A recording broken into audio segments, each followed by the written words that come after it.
Assalamualaikum warahmatullahi wabarakatuh. Nama saya Natasha Nasution. Saya dari program studi Budaya Perairan. Saya ingin menjelaskan tentang sistem pencernaan pada manusia. Pencernaan makanan pada manusia terdiri atas dua macam, yaitu pencernaan secara mekanik dan secara kimiawi. Pada pencernaan makanan secara mekanik, makanan dipecah oleh alat-alat pencernaan menjadi bagian-bagian yang lebih kecil. Pencernaan makanan secara mekanik terjadi saat makanan dikunyah di dalam mulut dan dilumatkan di dalam lambung. Adapun pencernaan secara kimiawi adalah proses pemecahan makanan dengan bantuan enzim menjadi bagian-bagian yang berbeda dari zat sebelumnya. Enzim dihasilkan oleh organ atau kelenjar pencernaan. Organ dan kelenjar pencernaan inilah yang membentuk sistem pencernaan. Sistem pencernaan makanan pada manusia terdiri dari satu rongga mulut. Proses pencernaan dimulai sejak makanan masuk ke dalam mulut. Di dalam mulut terdapat alat-alat yang membantu dalam proses pencernaan, yaitu gigi, lidah, dan kelenjar ludah atau air liur. Gigi berfungsi untuk mengunyah makanan, sehingga makanan menjadi halus. Keadaan ini memungkinkan enzim-enzim pencernaan mencerna makanan lebih cepat dan efisien. Gigi dapat dibedakan atas 4 macam, yaitu gigi seri, gigi taring, gigi geraham depan, dan gigi geraham belakang. Gigi seri berfungsi untuk memotong dan menggigit makanan, sedangkan gigi taring berfungsi untuk merobek makanan, dan gigi geraham yang berfungsi untuk mengunyah makanan. Lidah berfungsi untuk mengaduk makanan di dalam rongga mulut dan membantu mendorong makanan pada saat proses penelanan. Selain itu, lidah juga berfungsi sebagai alat pengecap yang dapat merasakan manis, asid, pahit, dan asam. Kelenjar ludah dapat menghasilkan air liur atau saliva. Saliva berfungsi sebagai proteksi, yaitu saliva melindungi rongga mulut dengan berbagai cara. Cairan saliva menyediakan suatu aksi untuk membersihkan bakteri dan sisa-sisa makanan, serta membersihkan gula dari rongga mulut dan mencegah pertumbuhan mikroorganisme plak yang bersifat asam. Musin dan glikoprotein pada saliva bersifat melicinkan, melubrikasi, dan mencegah jaringan mulut menempel satu sama lain, sehingga mereka dapat bekerja secara maksimal. Sistem buffer. Saliva mengandung ion-ion terutama ion bikarbonat dan ion fosfat, berperan dalam aksi buffer yang mencegah demineralisasi gigi yang disebabkan oleh asam yang diproduksi oleh bakteri sewaktu metabolisme glukosa. Beberapa protein saliva juga berperan dalam aksi buffer saliva. Sebagai tambahan, metabolisme protein dan peptida saliva oleh bakteri akan menghasilkan urea dan amonia yang akan membantu menaikkan pH sehingga dapat menetralkan rongga mulut yang asam. Kelenjar ludah dalam rongga mulut ada 3 pasang, yaitu kelenjar parotid terletak di bawah telinga, kelenjar submandibularis terletak di bawah rahang, dan kelenjar sublingualis terletak di bawah lidah. Kelenjar parotid menghasilkan ludah yang berbentuk cair. Kelenjar submandibularis dan kelenjar sublingualis menghasilkan getah yang mengandung air dan lendir. Di dalam ludah terdapat enzim pitialin atau amilase. Enzim pitialin berfungsi mengubah makanan dalam mulut yang mengandung zat karbonhidrat atau amilum menjadi gula sederhana atau maltosa. Proses penelanan makanan. Setelah makanan di dalam mulut kita kunyah, makanan mengalami perubahan bentuk yang disebut bolus. Selanjutnya, kita akan menelan makanan tersebut. Proses penelanan makanan sebagai berikut. Lidah terangkat sehingga menekan makanan yang telah kita kunyah ke langit-langit lunak atau tekak. Sementara itu, saluran pernafasan tertutup secara refleks sehingga mencegah makanan masuk ke saluran pernafasan. Langit-langit lunak terangkat menutup rongga hidung, sedangkan lidah tetap menekan langit-langit dan menutup rongga mulut. Epiglotis terangkat menutup lubang ke arah saluran pernapasan. Pada saat itu, kerongkongan melebar sehingga makanan dapat masuk ke dalam kerongkongan. 2. Kerongkongan. Kerongkongan atau esofagus merupakan saluran penghubung antara rongga mulut dengan lambung. Kerongkongan berfungsi sebagai jalan bagi makanan yang telah kita kunyah dari mulut menuju lambung. Jadi, pada kerongkongan tidak terjadi proses pencernaan. Otot kerongkongan dapat berkontraksi secara bergelombang, sehingga mendorong makanan masuk ke dalam lambung. Gerakan kerongkongan ini disebut gerak peristaltik. Gerak ini terjadi karena otot yang memanjang dan melingkari dinding kerongkongan mengkerut secara bergantian. Jadi, gerak peristaltik merupakan gerak kembang kempis kerongkongan untuk mendorong makanan untuk masuk ke dalam lambung. 3. Lambung. Lambung atau ventriculus disebut juga perut besar atau kantong besar. Lambung terletak di sebelah kiri atas rongga perut, di bawah sekat rongga dada atau diafragma. Dinding lambung tersusun atas 3 lapis otot polos yang arah serabutnya berbeda-beda. Arah serabut otot polos terluar hingga terdalam adalah memanjang, melingkar, dan menyerong. Akibat kontraksi ketiga otot tersebut, makanan akan diremas, ditekan, dan diaduk. Makanan teraduk dan bercampur dengan getah lambung. Dengan demikian, di dalam lambung terjadi proses pencernaan mekanik. Getah lambung mengandung asam klorida atau HCl dan enzim. Enzim-enzim yang dihasilkan lambung adalah pepsin, renin, dan lipase. Fungsi dari masing-masing enzim tersebut adalah: 1. Enzim pepsin berfungsi untuk memecah protein menjadi pepton. 2. Enzim lipase berfungsi untuk memecah lemak menjadi asam lemak dan gliserol. 3. Enzim renin berfungsi untuk mengumpulkan protein susu. 4. HCl berfungsi untuk membunuh kuman yang terdapat dalam lambung dan mengaktifkan pepsin dan renin. Adanya enzim dan HCl di dalam lambung menyebabkan makanan mengalami proses pencernaan secara kimiawi. Pencernaan makanan di dalam lambung berlangsung antara 3 hingga 5 jam. 4. Usus halus. Usus halus merupakan tempat penyerapan sari makanan dan tempat terjadinya proses pencernaan yang paling panjang.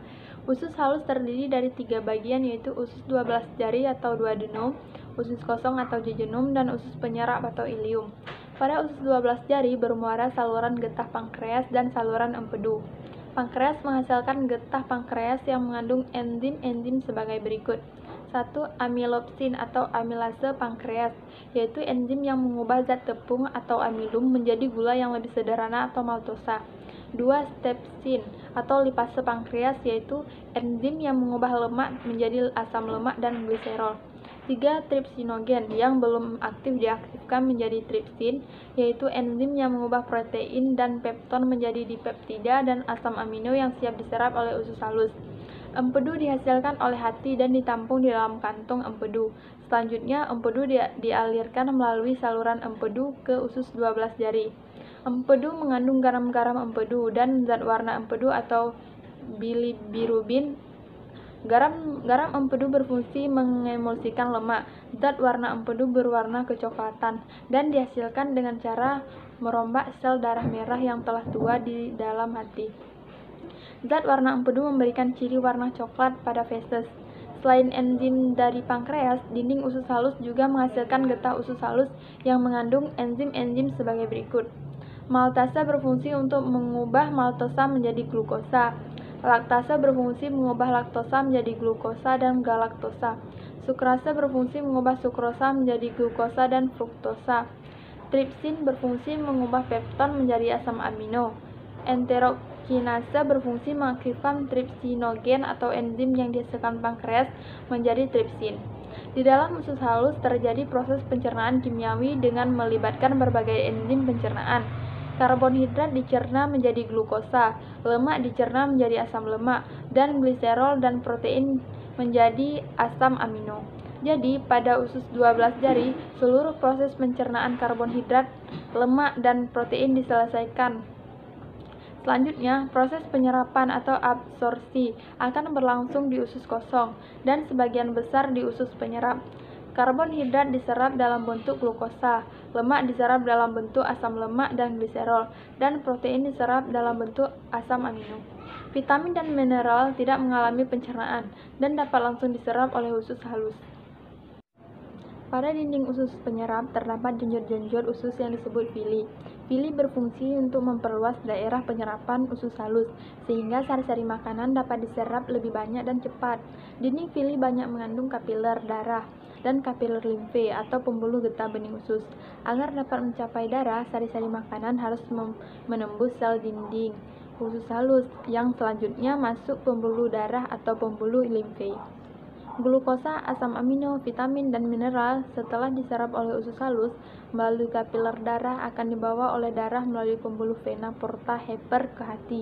Selanjutnya dari hati ke jantung, kemudian diedarkan ke seluruh tubuh. Asam lemak dan gliserol bersama empedu membentuk suatu larutan yang disebut misel. Pada saat bersentuhan dengan sel villi, usus halus, gliserol, dan asam lemak akan terserap. Selanjutnya, asam lemak dan gliserol dibawa oleh pembuluh getah bening, usus atau pembuluh kil dan akhirnya masuk ke dalam peredaran darah. Sedangkan garam empedu yang telah masuk ke darah menuju ke hati akan dibuat empedu kembali. Vitamin yang larut dalam lemak atau vitamin A, D, E, dan K diserap oleh usus halus dan diangkut melalui pembuluh getah bening. Selanjutnya, vitamin-vitamin tersebut masuk ke sistem peredaran darah. Umumnya, sari makanan diserap saat mencapai akhir usus halus. Sisa makanan yang tidak diserap secara perlahan-lahan bergerak menuju usus besar. 5. Usus besar. Makanan yang tidak dicerna di usus halus, misalnya selulosa bersama dengan lendir akan menuju ke usus besar menjadi feses. Di dalam usus besar terdapat bakteri Escherichia coli. Bakteri ini membantu dalam proses pembusukan sisa-sisa makanan menjadi feses. Selain pembusukan sisa makanan, bakteri E. coli juga menghasilkan vitamin K. Vitamin K berperan penting dalam proses pembekuan darah. Sisa makanan dalam usus besar masih banyak mengandung air. Karena tubuh memerlukan air, maka sebagian besar air diserap kembali ke usus besar. Penyerapan kembali air merupakan fungsi penting dari usus besar. Usus besar terdiri dari bagian yang naik, yaitu mulai dari usus buntu atau appendix, bagian-bagian mendatar, bagian menurun, dan berakhir pada anus. Perjalanan makanan sampai di usus besar dapat mencapai antara 4 sampai 5 jam. Namun, di usus besar makanan dapat disimpan sampai 24 jam. Di dalam usus besar, feses didorong secara teratur dan lambat oleh gerakan peristalsis menuju ke rektum atau poros usus. Gerakan peristalsis dikendalikan oleh otot polos atau otot tak sadar. Akan tetapi, pada saat buang air besar, otot sphincter di anus dipengaruhi oleh otot lurik atau otot sadar. Jadi, proses defekasi atau buang air besar dilakukan dengan sadar, yaitu dengan adanya kontraksi otot dinding perut, yang diikuti dengan mengendurnya otot sphincter anus dari kontraksi kolon serta rektum. Akibatnya feses dapat terdorong keluar anus. Pencernaan karbonhidrat. Enzim pencernaan karbonhidrat. Tahapan akhir pada pencernaan karbonhidrat adalah menghasilkan monomer-monomer yang kaya energi, kemudian diserap ke dalam darah. Pencernaan karbonhidrat yaitu pati dan glikogen, dimulai oleh amilase ludah dalam rongga mulut yang terus berlanjut dalam usus halus. Di dalam mulut, makanan bercampur dengan amilase yang akan mengubah pati menjadi dextrin. Umumnya hanya sebagian kecil saja yang karbonhidrat yang dapat dicerna. Sebelum makanan bereaksi dengan asam lambung, pati akan diubah menjadi disakarida. Di dalam lambung tidak ada enzim pemecah pati, maka di lambung tidak terjadi pemecahan pati. Di dalam usus halus disekresikan enzim pemecah pati. Pankreas amilase memecah pati menjadi disakarida pankreas, menghasilkan beberapa enzim hidrolitik dan larutan alkali yang kaya akan bikarbonat. Bikarbonat itu bekerja sebagai daper atau buffer yang menetralisir pencernaan dari lambung. Amilase pankreas yang menghidrolisis pati, glikogen, dan polisakarida yang lebih kecil menjadi disakarida termasuk maltosa. Pencernaan protein. Enzim pencerna protein. Kondisi lingkungan yang bersifat asam menyebabkan terjadinya protonisasi sisi aktif enzim. Hal ini terjadi karena protonisasi sisi aktif dan pH optimum enzim tergantung pada nilai pH lingkungan di mana enzim tersebut berada. Hal ini disebabkan karena sebagian besar enzim memiliki suhu optimum yang bergantung pada suhu sel tempat enzim itu terdapat atau sedikit melebihi suhu sel tersebut. Pada proses pencernaan protein di dalam tubuh dengan bantuan enzim terjadi di beberapa bagian tubuh, seperti lambung dan usus halus. Enzim-enzim tersebut bekerja secara spesifik dan di tempat tertentu, kecuali peptidase usus. Semua enzim proteolitik diaktifkan dengan mengubah prekursor yang merupakan protein lebih besar dan tidak aktif yang dinamakan zimogen. Pelepasan pepsinogen bersamaan dengan HCl kemudian memungkinkan aktivasi pepsinogen menjadi pepsin. Getah pankreas mengandung zimogen, hemotropsinogen, trypsinogen, preolastase, dan prekarboksipeptidase. Enzim protease merupakan enzim yang berfungsi untuk menghidrolisis protein menjadi asam amino.